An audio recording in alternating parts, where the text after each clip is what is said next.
வணக்கம் அன்பு நண்பர்களே. மதுரையிலிருந்து நபார்டு மானியத்துடன் செயல்படும் கிரீன் மதுரை நர்சரி கார்டன் கள அலுவலர் எஸ் இன்னாசிமுத்து பேசுகிறேன். நீங்களாம் நல்லா இருக்கீங்களா? சௌக்கியமாக இருக்கீங்களா? இன்றைக்கி கணவன் மனைவி பிரச்சனை பயங்கரமாக இருக்குது. திருமணம் முடிஞ்ச கொஞ்ச நாட்கள்லேயே யாருமே ஒத்து வர முடியலை. அந்த அளவுக்கு பிரச்சனை கோர்ட்டில் வரைக்கும் போய் நிற்கிது. இப்படிப்பட்ட சூழ்நிலையில் ஒரு 2 பேர் சேர்ந்து இன்றைக்கி தொழில் பண்ணுறாங்கன்னு வச்சுக்கோங்களேன். அது கூட பார்ட்னர்ஷிப் முறையில் பண்ணால் கூட யாரை ஏமாற்றலாம், யார் பணத்தை சுருட்டிட்டு போகலாம் அப்படின்ற அந்த கண்ணோட்டத்திலேயே இன்றைக்கி வாழ்ந்துக்கிட்டு இருக்கிறாங்க. அது மட்டும் இல்லைங்க, மகளிர் குழுக்களை எடுத்துக்கோங்களேன். எல்லாம் சேர்ந்து ஒரு 10-15 பேர் சேர்ந்து ஒரு நோக்கத்துக்காக ஆரம்பிக்கிறாங்க. அதில் யாருக்காவது ஒரு குழுக்கள் சீட்டு வரும்போது பணம் விழுந்தவொடனே எடுத்துகிட்டு ஓடத்தான் பார்க்குறாங்க. அதை திருப்பி கட்டணுமே, நம்மளால் இத்தனை பேர் பாதிக்கப்படுவாங்களே அப்படின்ற எண்ணம்லாம் இல்லை. இதை ஏன் இன்றைக்கி நான் உங்களுக்கு சொல்ல வரேன் அப்படின்னா, இன்றைக்கி நம்ம பார்க்க போகிற இந்த அசோலா அப்படின்ற ஒருத்தரை பற்றி தான் நம்ம பார்க்க போகிறோம். இந்த அசோலாவை வளர்த்து தான் நம்ம வருமானத்தை பார்க்க போகிறோம் இன்றைக்கி. இந்த அசோலா ஏன் இதை சொல்கிறேன் அப்படின்னா, அஜித் ஒரு படத்தில் சொல்லுவார், நான் தனியாள் இல்லை அப்படின்வார் பார்த்தீங்களா? அது மாதிரி இந்த அசோலா தனியாள் கிடையாது. இவர் ஒரு கூட்டு வாழ்க்கை முறையில் இந்த அசோலா இன்றைக்கி உற்பத்தி செய்யப்படுது. இன்றைக்கி உண்மையிலே எல்லோரும் எப்படி ஒற்றுமையாக இருக்கணும், எப்படி இருந்து இந்த காலத்தை நகர்ந்து செல்லணும் அப்படின்றதுக்கு சரியான ஒற்றுமைக்கு எடுத்துக்காட்டு யார் அப்படின்னா, ஒரு கூட்டு வாழ்க்கைக்கு எடுத்துக்காட்டு யார் அப்படின்னு கேட்டிங்கன்னா இந்த அசோலா தான். அது எப்படி அப்படின்னு கேட்டிங்கன்னா, இந்த அசோலாவில் ட்ரைசோம் அப்படின்ற அந்த உடல் பகுதியில் மேலே பிரிக்கப்பட்ட இலைகளும் கீழே பார்த்திங்கன்னா ரைசாய்டு அப்படின்ற வேர்களும் இருக்குது. இந்த வேர்கள் பார்த்திங்கன்னா தண்ணியில் 1 இன்ச்சிலேருந்து கிட்டத்தட்ட ஒரு 10-15 சென்டிமீட்டர் அந்த வகைக்கு ஏற்ற மாதிரி ஆழமாக சத்துக்கள் எடுக்கக்கூடியது. இதில் என்ன பண்ணுவாங்க அப்படின்னா, அனபினா அப்படின்ற நீல பச்சை பாசி இதுக்குள்ளே இருந்து 2 சேர்ந்து தான் இந்த வாழ்க்கையை நடத்திக்கிட்டு இருக்குதுங்க. இது எப்படி அப்படின்னு கேட்டிங்கன்னா, அந்த அசோலா அதாவது சுக்ரோஸ் அப்படின்ற பொருளை உற்பத்தி பண்ணி இந்த அனபினா அப்படின்ற நீல பச்சை பாசிக்கு கொடுக்குது. இந்த அனபினான்ற நீல பச்சை பாசி என்ன பண்ணுதுன்னா, காற்றுலேருந்து நைட்ரஜன் சத்தை கிரகிச்சு அதை இந்த அசோலாக்கு கொடுக்குது. ஆக 2 பேருக்குமே சேர்ந்து ஒருவருக்கொருவர் பரிமாறிக்கிட்டு தான் இந்த வாழ்க்கையை நடத்திட்டு போகிறாங்க. இப்படிப்பட்ட அசோலாவை வச்சு தான் நம்ம இன்றைக்கி தெரிஞ்சுக்கிட போகிறோம். இது எப்படின்னு கேட்டிங்கன்னா, இந்த அசோலா பார்த்திங்கன்னா நம்ம நாட்டில் மட்டும் வளர்க்கலைங்க. இது உலக லெவலில், அதாவது தென்கிழக்கு ஆசியாவும் சைனாவும் அதோட நெல் வயலில், அவங்க நாட்டில் இருக்கிற நெல் வயலில் நிறையா தயார் பண்ணி நல்லா வாழுது. நல்லா சிறந்த முறையில் நெல் பயிருக்கு தலைச்சத்து கொடுக்கக்கூடிய உரம் அப்படின்றத கண்டுபிடிச்சி சொல்கிறாங்க. இன்றைக்கி இலங்கை, இந்தியா, அப்புறம் இந்தோனேசியா, பிலிப்பைன்ஸு, இந்த மாதிரி நிறையா நாடுகளில் இது வியட்நாம் இப்படின்னு ஏகப்பட்ட நாடுகளில் இன்றைக்கி இதை வளர்த்துக்கிட்டு இருக்காங்க. அதனால் இந்த அசோலா வளர்க்குறது ஒன்றும் புதுசு கிடையாது. பட் என்ன அப்படின்னு கேட்டிங்கன்னா, இந்த அசோலாவை நம்ம தெரிஞ்சுக்கிடணும் அப்படின்னா, இதில் இருக்க சத்துக்களை பற்றி இப்போ நம்ம பார்ப்போம். இந்த சத்து என்னென்ன இருக்குது அப்படின்னு கேட்டிங்கன்னா, அதாவது 25% 30% இதில் புரதச்சத்து இருக்குது. அதுக்கப்புறம் பார்த்திங்கன்னா ஒரு 14 to 15% நார் சத்து இருக்குது. ஒரு 3% கொழுப்புச்சத்து இருக்குது. மீதி 45% 50% தாது உப்புக்கள் அதாவது கால்சியம், பாஸ்பரஸு, பொட்டாசியம், மெக்னீசியம் ஆகிய இந்த 4 வகையான சத்துக்களும் இதில் ரொம்ப நிறைஞ்சிருக்குது. அதனால் இந்த அசோலா சாப்பிட்றவங்க ஆடு, மாடு, கோழி, மனிதர் எல்லாருமே இந்த அசோலாவை சாப்பிடலாம். அது மட்டும் இல்லைங்க, சீக்கிரம் ஒரு பலன் தரக்கூடிய விஷயம் இந்த அசோலா இருக்குது.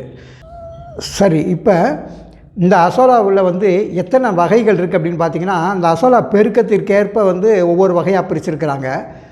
ஒன்று பார்த்திங்கன்னா அசோலா கரோலினியானா அப்படின்னு ஒரு வகை, அப்புறம் அசோலா பிலிகுலாய்டஸ் அப்படின்னு ஒரு வகை, அப்புறம் அசோலா மெக்சிகேனா அப்படின்னு ஒரு வகை, அப்புறம் அசோலா நைலோட்டிகா அப்படின்னு ஒரு வகை, அப்புறம் அசோலா மைக்ரோபில்லா அப்படின்னு ஒரு வகை, அப்புறம் பார்த்திங்கன்னா அசோலா பினேட்டா அப்படின்னு ஒரு வகை.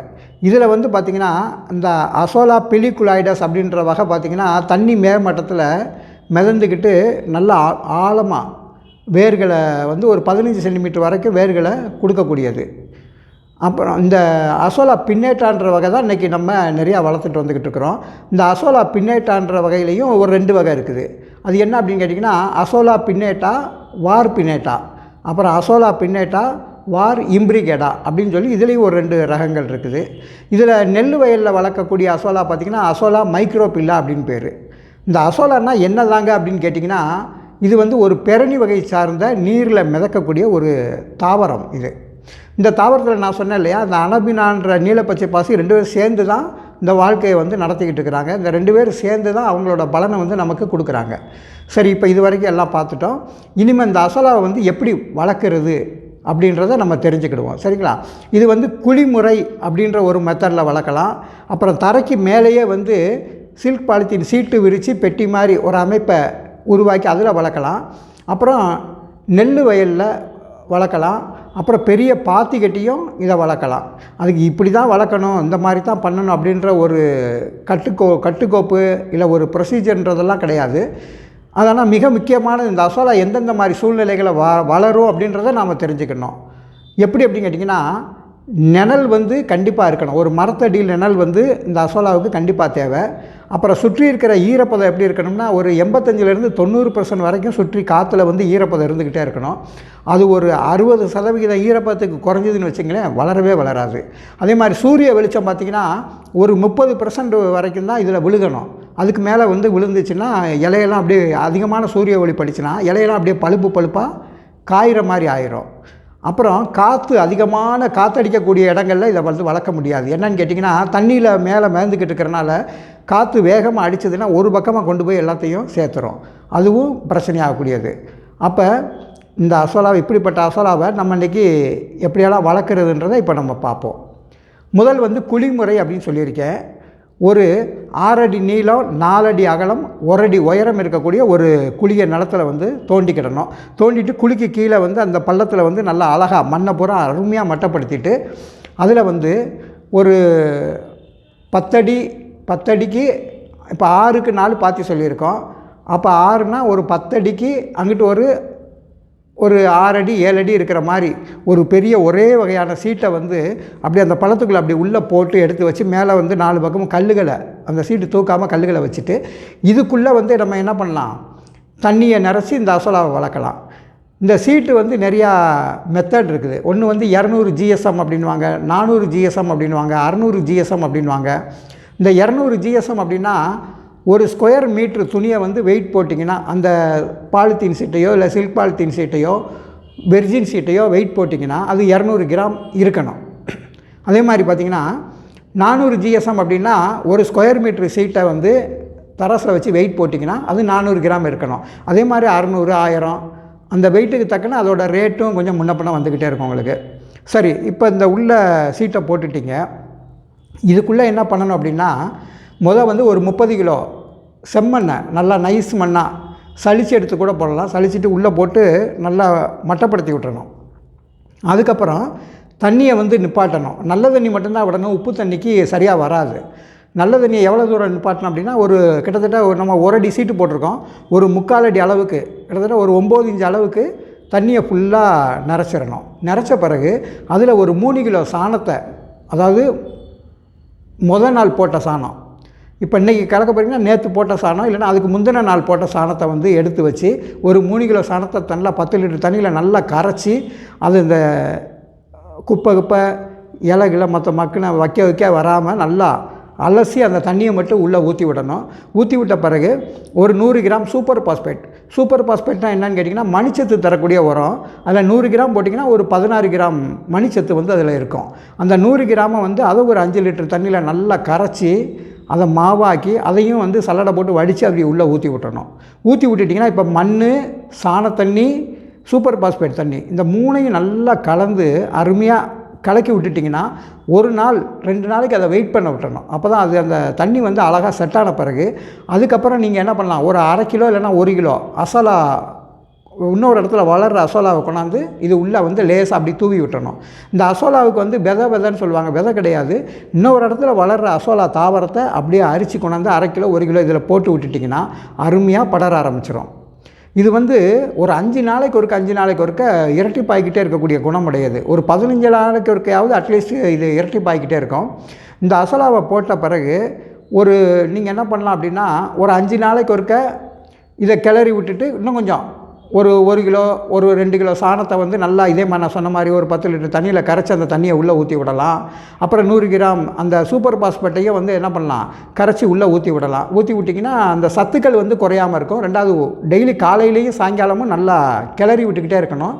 இந்த அமைப்பை வந்து நான் சொல்லியிருக்கிற இந்த ஈரப்பதம்லாம் இருக்கிற மாதிரி நல்லா குழுன்னு இருக்கக்கூடிய ஒரு தோப்புக்குள்ளேயோ ஒரு இடத்துலையோ இல்லை வீட்டை ஒட்டி இருக்கக்கூடிய இடத்துலையோ போட்டுட்டு, அப்படி மர நிழல் இல்லை அப்படின்னா ஒரு 75% சேடு நெட்டை வந்து அப்படி மட்டமாக போடக்கூடாது. இப்படி கோபுரம் மாதிரி போட்டிங்கன்னு வைங்களேன், மழை தண்ணி ஏதாவது விழுந்துச்சுன்னா உள்ளே விழுகாமல் வெளியே போய் மற்ற இடத்துல போய் விழுகும். அதுக்காக போடணும். சரி, இப்போ இந்த குழி முறையில் இப்படி உற்பத்தி பண்ணுற அசோலா வந்து ஒரு 10 நாள் 15 நாள் சென்ற பிறகு பார்த்திங்கன்னா கிடக்கிற அசோலாவில் முக்கால்வாசி இதை வந்து நம்ம எடுத்து நம்ம விற்பனைக்காக வச்சுக்கணும். இல்லைனா கோழி ஆடு மாடுக்கு போடுறதுக்கு தீவனத்துக்கு வச்சுக்கலாம். இப்படி முக்கால்வாசி எடுக்கும்போது வந்து பார்த்திங்கன்னா டெய்லி ஒரு நாள் விட்டு ஒரு நாள் இல்லை டெய்லி கூட என்ன பண்ணலாம், ஒரு 1/2 கிலோலேருந்து 1 கிலோவாக கிடச்சிக்கிட்டே இருக்கும். அடுத்தடுத்து 1 கிலோ வந்துக்கிட்டே இருக்கும். வருஷத்துக்கு கிட்டத்தட்ட ஒரு 300 கிலோ அசோலா வந்து நம்ம எடுக்கலாம். இப்போ தான் நம்ம சப்ஜெக்டுக்குள்ளே வர்றோம். கிட்டத்தட்ட நம்ம ஒரு 3000 ரூபா செலவு பண்ணால் போதும். வருஷத்தில் கிட்டத்தட்ட பார்த்திங்கன்னா 300 கிலோ அசோலாவுக்கு 40 ரூபா மணிக்கு வச்சு பாருங்களேன், 12,000 ரூபா உறுதியாக கிடச்சிடும் ஒரு வருஷத்தில். இது எப்படி அப்படின்னு கேட்டிங்கன்னா, இப்போ நான் சொன்ன மெத்தட் வந்து குழிமுறை. இப்போ அடுத்து சொல்ல போகிற முறை வந்து உங்கள் தரையை வந்து நல்லா மட்டமாக அழகாக பண்ணிவிட்டு ஒரு தோப்புக்குள்ளேயோ ஒரு நிழல் இருக்கிற இடத்துல நல்லா அருமையாக பண்ணி வச்சுட்டு, அதுக்கு மேலே வந்து என்னென்னா ஒரு 6 அடி நீளம் 4 அடி அகலம் 1 அடி இருக்கக்கூடிய ஒரு சில்க் பாலித்தீன் சீட்டு இல்லைனா வெர்ஜின் சீட்டு அந்த மாதிரி ஒரு பெட்டி மாதிரியே ரெடிமேடாக இதுக்கு விற்கிது இன்றைக்கி கடையில். அது ஒரு 1500 ரூபாயிலேருந்து 2000 ரூபாய்க்குள்ளே இருக்கும். நல்லா அருமையான குவாலிட்டியான சீட்டு இன்றைக்கி கிடைக்கும். அந்த சீட்டை வந்து வச்சுட்டு வெளியே வந்து பார்த்திங்கன்னா அதில் கம்புகள் நடுவதற்கு ஒரு ப்ரொவிஷன் கொடுத்துருப்பாங்க. இந்த பக்கம் ஒரு 3 கம்பு, இங்கிட்ட ஒரு 3 கம்பு, அதே மாதிரி இந்த பெட்டிக்கு இந்த பக்கம் ஒரு கம்பு, அந்த கடைசியில் ஒரு கம்பு, மொத்தம் வந்து ஒரு 8 கம்பு அந்த காடி மாதிரி கொடுத்துருப்பாங்க. அதுக்குள்ளே கம்பை வச்சு அடித்து அப்படியே நிப்பாட்டிக்கலாம். ஒரு 2 அடி கம்பை எடுத்திங்கன்னா 1 அடி மண்ணுக்குள்ளே போயிடும், 1 அடி இந்த பையை தாங்கி பிடிச்சிக்கக்கூடிய அளவுக்கு சுற்றி வச்சிடலாம். இன்னும் வேணும்னா கூட சப்போர்ட்டுக்காக வந்து என்ன பண்ணலான்னா ஒவ்வொரு கம்பாக இடைவெளியில் கொஞ்சம் அடிச்சிங்கன்னா தண்ணி அந்த அசைவு கொடுக்கும்போது இந்த பை கிளியாமல் ரொம்ப ஸ்ட்ராங்காக ரொம்ப வருஷத்துக்கு கிடக்கும். உங்களுக்கு குறைஞ்சபட்சம் ஒரு 5 வருஷம் 6 வருஷத்துக்காவது இந்த சீட்டு வந்து அப்படியே ஓட்டையாகாமல் கிடக்கும். அப்போ இந்த மாதிரி சுற்றி கம்பை அடிச்சுட்டு இதில் நான் சொன்ன மாதிரி அந்த குழிமுறைக்கு சொன்னேன் பார்த்தீங்களா, அதே மாதிரி என்ன பண்ணணும்னா ஒரு 30 கிலோ செம்மண்ணை நல்லா சலித்து நல்லா நைஸ் மண்ணாக வச்சு உள்ளே பூரா மட்டப்படுத்தி போட்டு விட்டுறணும். அதுக்கப்புறம் வந்து ஒரு 3 கிலோ அளவுக்கு கூட ஒரு 2 கிலோ 3 கிலோ சாணத்தை வந்து நல்லா 10 லிட்டர் தண்ணியில் கரைச்சி அந்த சாரை வந்து வடிகட்டி ஊற்றி விட்டுறணும். அதுக்கப்புறம் அந்த 100 கிராம் சூப்பர் பாஸ்பேட்டை வந்து இதுக்குள்ளே வந்து நல்லா அதுவும் ஒரு 5 லிட்டர் தண்ணியில் கரைச்சி உள்ளே ஊற்றி விட்டுறணும். நீங்கள் தண்ணி நிப்பாட்டுற உயரம் வந்து எவ்வளோ இருக்கணும்னா ஒரு 9 இன்ச்சு உயரத்தில் இருக்கணும். கரெக்டாக 3/4 பகுதிக்கு வந்து தண்ணி எப்போவுமே குறையக்கூடாது. அதை நீங்கள் மெயின்டைன் பண்ணிக்கிட்டே இருக்கணும். சரிங்களா? இப்போ இந்த இடத்துல எவ்வளோ தண்ணி பிடிக்கும் அப்படின்னு கேட்டிங்கன்னா, கிட்டத்தட்ட உங்கள் வீட்டில் குடம் இருந்துச்சுன்னு வைங்களேன், அந்த குடம் வந்து ஒரு 18 லிட்டர் தண்ணி பிடிக்கும் அப்படின்னா இதில் வந்து பார்த்திங்கன்னா ஒரு 30 குடம் தண்ணி உள்ளே ஊற்றுற மாதிரி இருக்கும். இல்லைன்னா இது வந்து 500 லிட்டர் தண்ணி வந்து பிடிக்கும். எப்படி இதை கணக்கு பண்ணுறோம் அப்படின்னா, ஒரு சதுரடி இடத்துக்கு வந்து பார்த்திங்கன்னா 28 லிட்டர் தண்ணியும் 317 ml 28.317 ml வந்து ஒரு சதுரடி இடத்துக்கு வந்து பிடிக்கும். இப்போ நம்ம 3/4 சதுரடி தான் போட்டிருக்கோம். 6 அடி நீளம் 4 அடி அகலம் 24 சதுரடி போட்டிருக்கோம். 24 × 3/4 இன்ட்டு பெருக்கி பார்த்துருங்க 28.317. அப்போ 500 லிட்ரு வந்து கண்டிப்பாக பிடிக்கும்.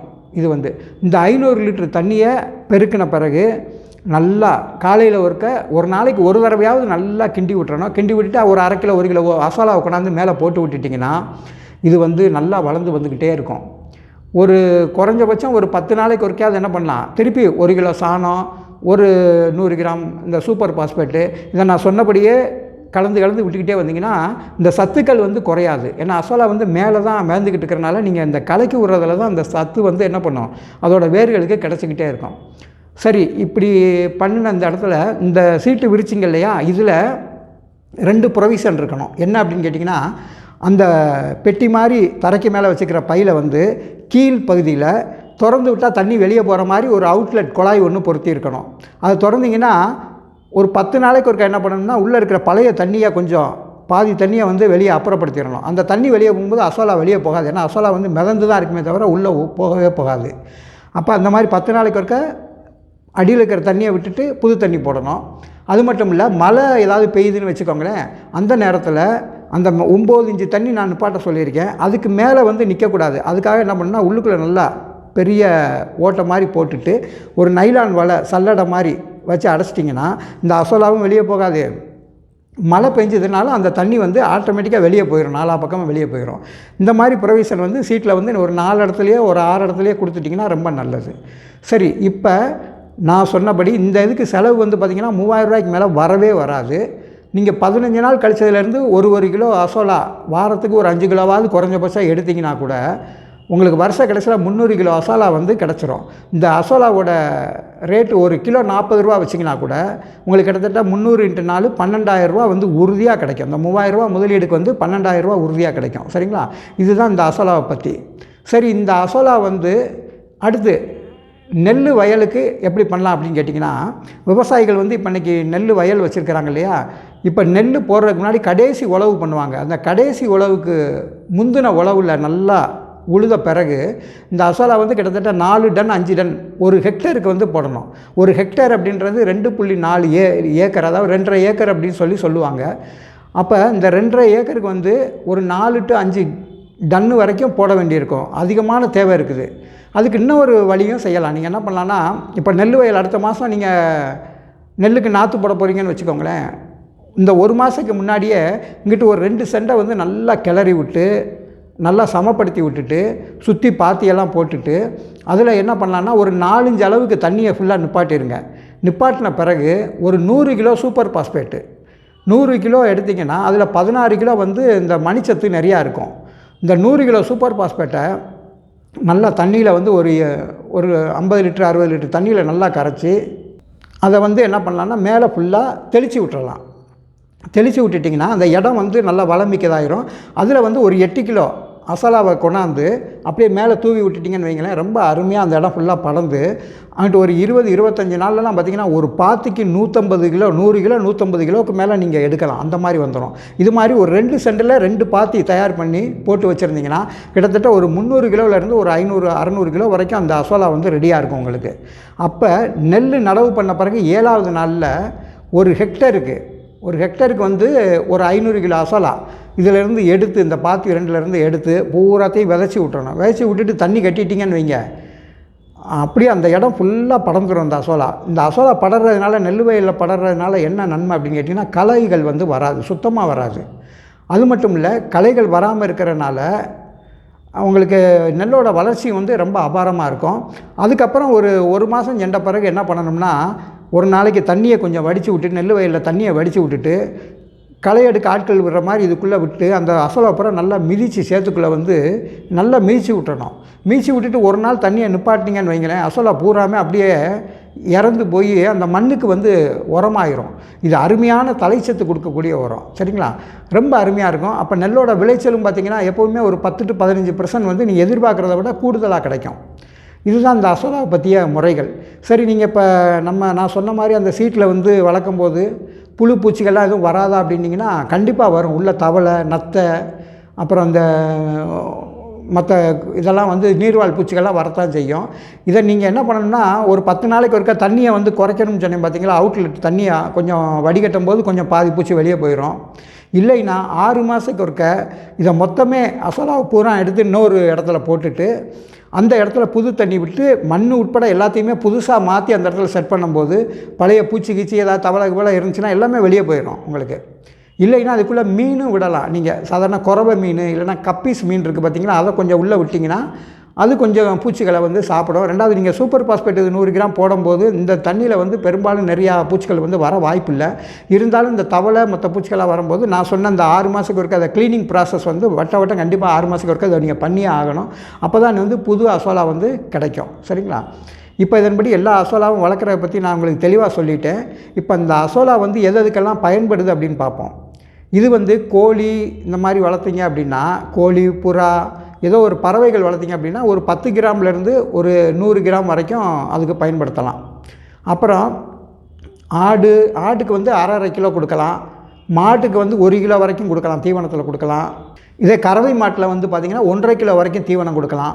கறவை மாட்டில் 1 கிலோ நீங்கள் அசோலா கொடுக்குறதும் சரி, 1 கிலோ கடலை புண்ணாக்கு கொடுக்குறதும் சரி, அந்த அளவுக்கு ஈக்குவலான இதில் 30% புரதம் இருக்குது. இது கறவை மாட்டுக்கு இப்படி கொடுக்கலாம்.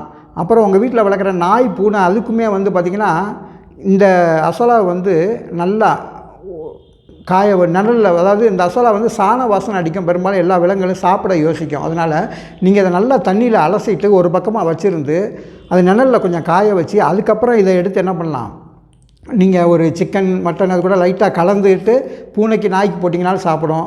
அது மட்டும் இல்லை, இது மனிதர்களுக்கும் மிகச்சிறந்த உணவு. எப்படி அப்படின்னு கேட்டிங்கன்னா, நெல் வயலில் போட்டிருக்கீங்க பார்த்தீங்களா, அந்த அசோலாவெல்லாம் எடுத்து நீங்கள் அதை நல்லா பொடி பொடியாக நறுக்கி ஒரு வடை சுட்டு சாப்பிட்லாம், ஒரு தோசையில் மாவாக சுட்டு சாப்பிட்லாம், சட்னி அரைச்சி சாப்பிட்லாம். அது மட்டும் இல்லைங்க, இதை உணவாகவே நல்லா நைஸாக கட் பண்ணி, நல்லா கழுவி எடுத்துகிட்டு நைஸாக கட் பண்ணி விட்டுட்டு இதை நல்லா கிரேவி மாதிரி, ஒரு முட்டை கிரேவி, ஒரு சிக்கன் கிரேவியெல்லாம் பண்ணுறீங்களே, அது மாதிரி நல்லா கிரேவி மாதிரி பண்ணி இதையும் நம்ம சாப்பிட்டோம்னா உடம்புக்கு ரொம்ப நல்லது. இந்த அசோலா வந்து எப்போ பயன்படும் அப்படின்னிங்கன்னா, இது வந்து நமக்கு போருக்கான சூழல், ஒரு மக்கள் வந்து ஒரு திண்டாட்டமான நிலம், ஒரு பஞ்சமான நேரம் வருதுன்னு வச்சுக்கோங்களேன், இந்த அசோலா அப்போ தான் இதோட வேல்யூ வந்து தெரியும். ஏன்னா மிகச்சிறந்த வேகத்தில் ஒரு 15 நாளைக்குள்ளே ஒரு பொருளை உற்பத்தி பண்ணி நம்ம சாப்பிட்ற அளவுக்கு இருக்குது அப்படின்னா அந்த அசோலா மட்டும்தான். இது வந்து உண்மையிலே கடவுள் கொடுத்துருக்கிற ஒரு வரப்பிரசாதம் இது. இந்த அசோலாவை எல்லாருமே வளர்த்து அட்லீஸ்ட் இது எப்படி வளருது அப்படின்னு பார்த்து தெரிஞ்சுக்கோங்க. அதாவது முயற்சிகள் தவறலாம், முயற்சிக்க தவறக்கூடாது. இந்த அசோலாவை வளர்த்து நீங்கள் கற்றுக்கிட்டிங்கன்னா, ஒரு நெருக்கடி காலம், ஒரு உணவு பஞ்சமே வந்தால் கூட நம்ம என்ன பண்ணலாம், அருமையாக வந்து இதை தயார் பண்ணி நம்ம சாப்பிட்ற அளவுக்கு இதை என்ன பண்ணிக்கலாம், கொண்டு வந்து பழக்கப்படுத்திட்டோம் அப்படின்னா எவ்வளோ பெரிய சூழல் வந்தாலுமே நம்ம நாட்டு மக்கள், இந்திய மக்கள் வந்து அதை தாங்கக்கூடிய வலிமையும் வல்லமையும் உடையவர்களாக இருப்பார்கள் என்பதை மனப்பூர்வமாக தெரிவித்துக்கொண்டு, எனவே நீங்கள் இதை வளர்க்கும்படி கேட்டுக்கொண்டு விடைபெறுகிறேன். நன்றி.